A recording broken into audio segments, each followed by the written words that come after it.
तो चलो अब हम करंट इलेक्ट्रिसिटी पर बढ़ते हैं। करंट इलेक्ट्रिसिटी का ये बहुत इंपॉर्टेंट एग्जांपल है, कई बार कई स्कूलों के टर्म 1 या प्री बोर्ड में पूछा जा चुका है। एग्जांपल नंबर है 3.4। मैं स्टार्ट करता हूं। कह रहा है the resistance of a platinum wire of a platinum resistance thermometer at ice point is 5 ohm. Ice point मतलब 0 डिग्री सेल्सियस।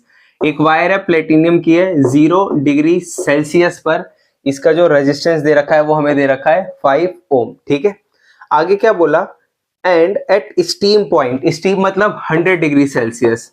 जब इसका टेम्परेचर मैंने बढ़ा के कितना कर दिया 100 डिग्री सेल्सियस, इस टाइम पर इसका रेजिस्टेंस हो गया 5.23 ओम। ठीक है, आगे When the thermometer is inserted in hot bath, गर्म पानी में डाल दिया इसे, the resistance of the platinum wire, अब इसको हमने कहाँ रख दिया हॉट बाथ में, तो इसका रेजिस्टेंस हो गया 5.795 ohm. Calculate the temperature of the bath. ठीक है, इस टाइम पर टेम्परेचर कितना है ये पता लगाना है हमें। पहले 0 था, 5 ओम रेजिस्टेंस था, टेम्परेचर बढ़ा दिया, रेजिस्टेंस बढ़ गया, टेम्परेचर और बढ़ा दिया होगा, रेजिस्टेंस और ज्यादा बढ़ चुका है। कितना टेम्परेचर होगा इस टाइम पर ये हमें कैलकुलेट करना है। ठीक है, तो इधर देखो, इसमें कॉमन चीज क्या है कि जो वायर है वो चेंज नहीं हुई है। हर एक वायर के लिए एक टेम्परेचर कोएफिशिएंट होता है जो चेंज नहीं होता, नेचर ऑफ मटेरियल के ऊपर भी डिपेंड करता है। अल्फा का फॉर्मूला होता है R2 माइनस R1 अपॉन में R1 डेल्टा T। R1 पहला ओरिजिनल रेजिस्टेंस, R2 टेम्परेचर बढ़ाने पर होगा, और डेल्टा T है टेम्परेचर डिफरेंस।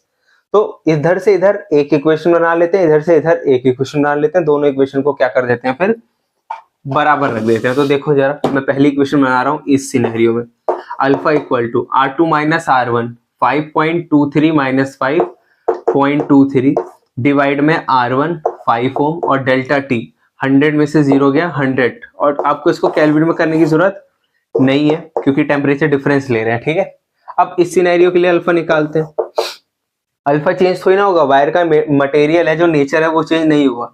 5.75 माइनस ये करेंगे 0.795 डिवाइड में ओरिजिनल 5 ही है, और delta T, T minus 0, T रह गया। ये इक्वेशन मेरी क्या हो गई सेकंड।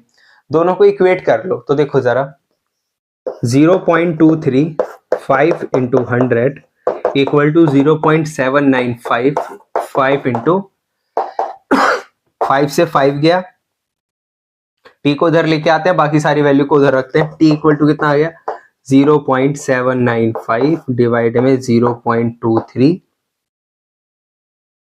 इंटू 100। इधर 0 लिख सकते हैं, कोई बड़ी बात नहीं है। पॉइंट से पॉइंट चला गया, इस 0 से ये 0 गया, तो ये कितना आ गया 7950 डिवाइड बाय 23। यहां से तो डिवाइड 7950 और 23 तो कितनी बार में जाएगा 9 6 10 5।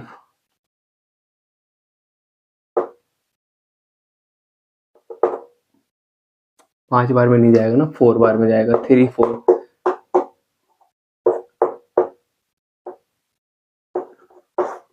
92। कितना बच गया 8 5 13 पॉइंट उतारा 0, और ये जाएगा 8 और 5 13। ठीक है, 0 मैंने 5 मिस तो नहीं किया ना, हाँ ठीक है। 130 कितनी बार में जाएगा 6 बार में, 5 बार में।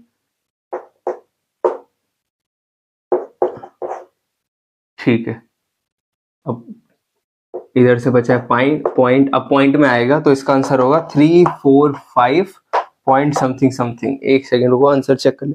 345.65 डिग्री सेल्सियस। तो ये हमारा टेम्परेचर इतना ही आ गया। ठीक है क्या, चलिए अब आगे बढ़ते हैं, इसको नोट डाउन कर लो।